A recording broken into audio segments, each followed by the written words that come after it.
Ya bunayya la tusyrik billahi innasyirka la zulmun azim. Yang ketiga, masalah yang ketiga, nah ini tentang qadha. Ya. Walaupun tidak terkhusus tentu saja untuk kaum wanita ya, bisa jadi juga kita laki-laki masih ada utang puasa kita karena sakit mungkin ya Ramadan yang lalu, atau bersafar kemudian tidak puasa. Nah, ingat-ingat, coba periksa lagi kalendernya, mungkin misalkan dicatat di kalender ya, diperiksa lagi, siapa tahu terluput. Nah ya, karena ini utang kepada Allah Subhanahu wa taala. Fadainullahi ahaqqu an yuqda'an. Utang kepada Allah itu lebih pantas untuk dilunasi ya, bahkan diprioritaskan pelunasannya dibandingkan utang kepada sesama manusia.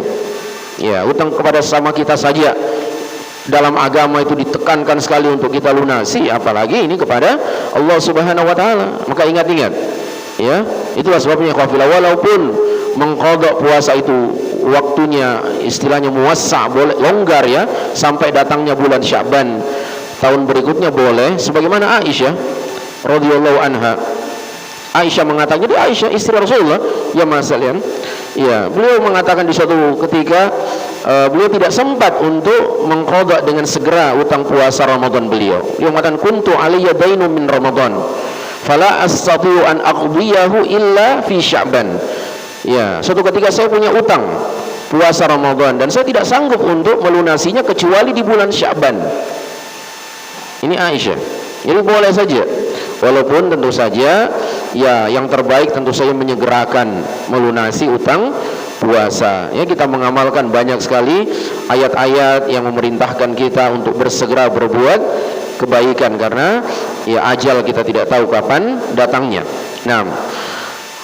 Nah, untuk itu kita ingatkan lagi, siapa tahu di antara kita ya, bapak-bapak, ikhwah sekalian, juga akhwat ummahat, kaum muslimat, ada utang puasanya, masih ada kesempatan di bulan Sya'ban ini sebelum datangnya Ramadan. Kenapa ikhwah billah? Kalau tiba Ramadan tahun ini dan kita masih punya utang puasa yang belum kita lunasi tahun lalu, ada konsekuensinya. Ada konsekuensi hukumnya. Ya, pertama, jika terjadinya penundaan qadha ini karena uzur, karena uzur ya, alasan yang dibenarkan oleh syariat, sampai kita tidak sempat melunasi utang kita lagi, Ramadan tahun ini sudah tiba. Ya, kalau karena uzur, misalnya sakit, khafillah, kita sudah berencana melunasinya ya di bulan Sya'ban ini terakhir, tapi ternyata sakit yang tidak memungkinkan kita untuk melunasi utang puasa kita, akhirnya kita berutang lagi 2 Ramadan masuk. Ini tidak apa-apa dan kewajibannya hanya mengqadha saja. Nanti kapan dia Allah berikan kesembuhan padanya setelah Ramadan yang kedua tahun ini, dia mengqadhanya segera, sudah dia qadha ketika Allah memberikan nikmat kesehatan kepadanya. Itu karena ada uzur ya, ada uzur, dimaafkan. Kewajibannya, konsekuensinya hanya mengqadha saja kapan dia mampu. Keadaan yang kedua, ini ketika tidak ada uzur, tanpa uzur, dia memang sengaja menunda-nunda pelunasan qadha Ramadannya. Ya, sengaja dia tunda-tunda, nanti besok, ya nanti libur dan sebagainya. Ternyata masuk Ramadan tahun ini dan dia belum lunasi utang puasa Ramadannya tahun lalu. Nah, para ulama sepakat, ya kewajibannya nanti qadha, jelas harus dia ganti pada saat dia selesai Ramadan tahun ini. Ya. Tapi terjadi perselisihan pendapat di antara ulama, apakah orang yang seperti ini dikenakan sanksi hukuman lain selain kewajibannya mengqadha. 3 ulama madhab, Imam Malik, Imam Syafi'i, dan Imam Ahmad ibn Hanbal rahimahumullahu ta'ala jami'an, mengatakan orang ini harus dikenakan sanksi padanya, ditambah kewajiban fidyah. Ya, sebagai hukuman dia menunda-nunda pelunasan qada Ramadannya sampai datang Ramadan yang berikutnya tanpa uzur. Sebagai hukumannya fidyah. Ya, ini 3 imam loh, tidak tanggung-tanggung. Imam Malik, Syafi'i dan Ahmad. Ya. Nah, pendapat yang kedua Imam Abu Hanifah sendiri, beliau dari 4 imam mazhab ini berpendapat cukup qada saja, kewajibannya qada saja. Ya, tidak ada fidyahnya. Nah ini hebati billah. Tapi tentu saja ya kalau kita ingin memberikan semacam efek jera kepada orang-orang yang seperti ini, ya nanti khawatirnya ya menunda-nunda, kebiasaan menunda-nunda pengamalan agama padahal sudah mampu melakukan, nanti akan merembet ke ibadah-ibadah yang lain. Ya, sudah punya kemampuan berkurban, nanti saja sudah punya kemampuan berangkat haji, umroh, nanti saja, nanti khawatir akan begitu. Maka pantas untuk dijatuhi hukuman tambahan selain kewajiban qada, kepadanya adalah kewajiban fidyah, supaya memberikan efek jera dan rasa kapok kepadanya agar tidak mengulangi lagi, ya, tidak bermain-main dengan utang kepada Allah Subhanahu wa taala. Segera dia tunaikan. Nah, wallahu alam wal ilmu indallah. Baik. Masih seputar masalah ini, ya, masalah qada. Dan ini banyak ditanyakan menjelang Ramadan. Bahkan salah satu pertanyaan yang sudah pernah kita jawab beberapa waktu yang lalu, nah, kita ulangi lagi dan kita tambahkan penjelasannya. Yang sering ditanyakan akhwan atau ummahat adalah kewajiban bagi wanita yang hamil dan menyusui.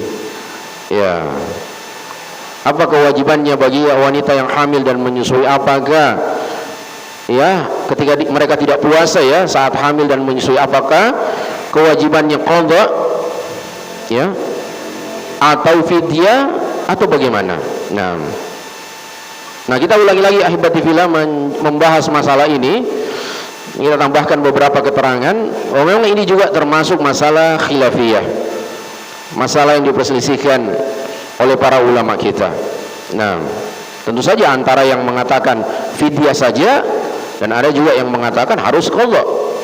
Yang menyatakan harus qada mengkiaskan bahwa orang yang hamil dan menyusui, apabila memang mereka merasa berat berpuasa, ya, yang hamil misalnya mengkhawatirkan janinnya, yang menyusui mengkhawatirkan bayinya, maka digabungkan dengan orang yang sakit. Ya, orang yang sakit apa kewajibannya? Qada. Ya. Apabila sakitnya masih diharapkan ya sembuhnya, qada. Itulah dalil dari pendapat ini. Nah, tapi ahibati fillah, insyaallah pendapat yang kuat dalam masalah ini, ya, kalau kita mencermati dari dalil yang ada, adalah pendapat yang menyatakan cukup fidyah. Fidyah saja bagi wanita yang hamil dan menyusui, ya, sebagai pengganti mereka berpuasa. Dan ini pendapat dua sahabat yang mulia, Ibnu Abbas dan Ibnu Umar radhiyallahu anhuma. Ya, dan dalil kedua pendapat kedua sahabat ini adalah ayat tentang puasa juga. Surat Al-Baqarah ayat 184, wa 'alal ladzina yutiqunahu fidyatun ta'amu miskin. Dan bagi orang-orang yang tidak sanggup berpuasa, maka baginya kewajiban membayar fidyah yang ia serahkan kepada orang miskin. Ya, termasuk orang yang tidak sanggup berpuasa, orang tua renta, ya, tua jompo, orang yang sakitnya parah, kronis, dan ya sulit untuk diharapkan kesembuhannya. Nah, termasuklah juga al-hamil wal murdi', wanita yang hamil dan menyusui. Ini pendapat dua sahabat, Ibnu Abbas dan Ibnu Umar. Dan luar biasanya ikhwafillah, pendapat kedua sahabat ini tidak ada yang menyelisihinya di zaman mereka. Ya, tidak ada yang menentangnya di zaman sahabat ini. Sahabat-sahabat yang lain tidak berkomentar, tidak komplain dengan pendapat dua sahabat ini.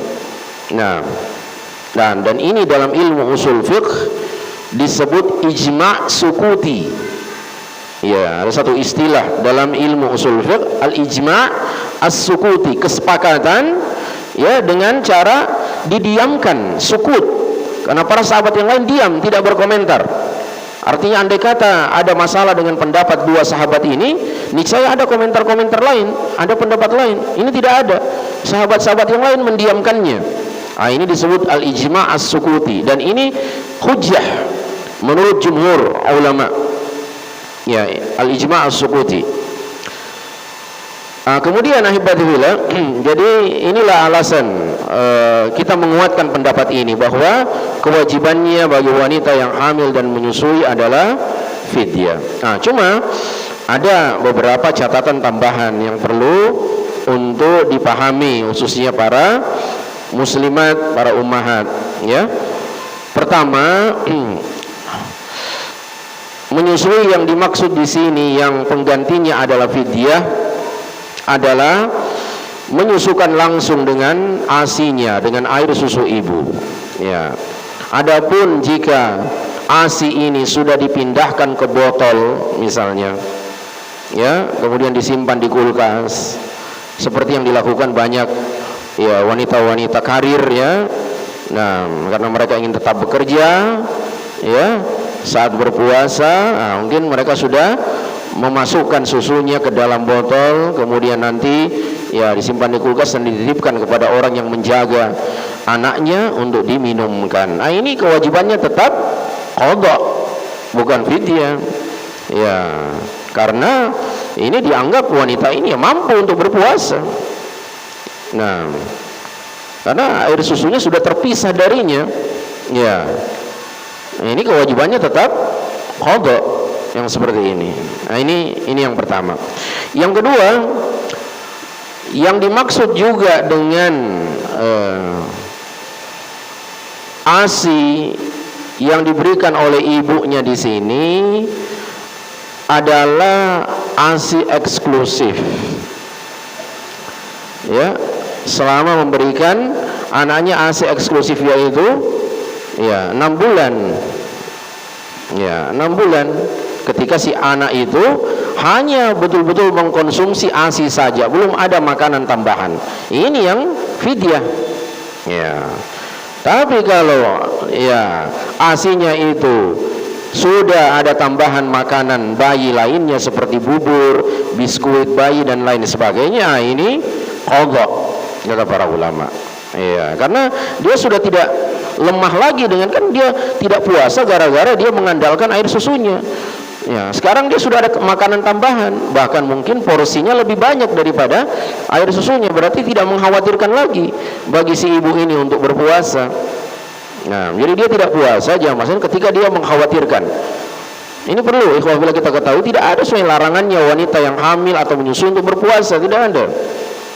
Iya kan? Dalam pembahasan tentang siapa-siapa saja yang tidak boleh atau diharamkan berpuasa, tidak ada yang menyebutkan wanita hamil tidak boleh, wanita menyusui tidak ada. Yang ada itu haid, nifas, itu yang haram, yang tidak boleh.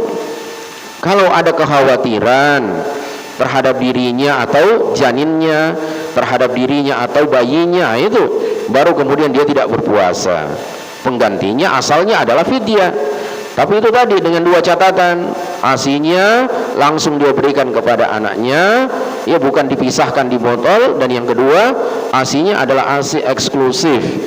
Sekitar ada yang mengatakan 5 bulan, tapi yang umumnya mengatakan 6 bulan. Ya, yaitu tanpa makanan tambahan. Kalau sudah ada makanan tambahan, nah itu bisa penguat, pengganti ASI-nya, sehingga kewajibannya adalah kembali ke qadha. Ya. Kemudian catatan yang ketiga, ini juga penting, bagaimana jika wanita itu barusan melahirkan, ya, dia nifas, tentu saja otomatis dia nifas. Darah yang keluar setelah persalinan disebut darah nifas, dan dia juga menyusui. dia tidak puasa. Dia tidak puasanya karena apa di sini?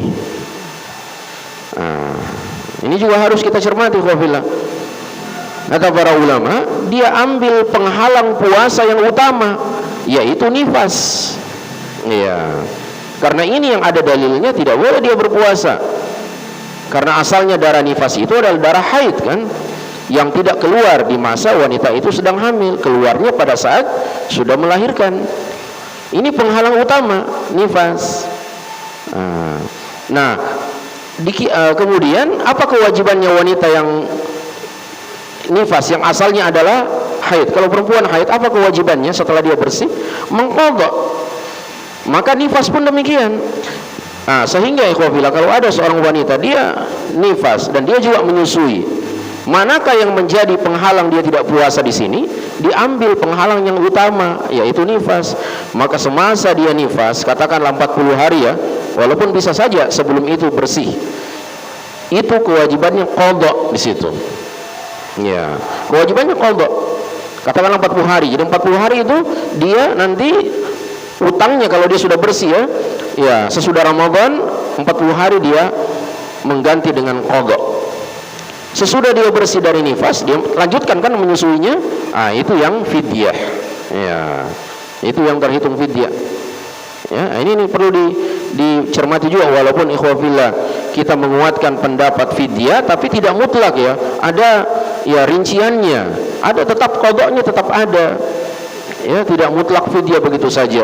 Dilihat keadaan dan kondisi si wanita tersebut. Yang mudah-mudahan dipahami, nanti diputar ulang lagi mungkin rekamannya kalau mungkin dianggap terlalu cepat dan sebagainya. Nah, ini masalah yang ketiga. Ya bunayya la tusyrik billahi innasyirka la zulmun azim.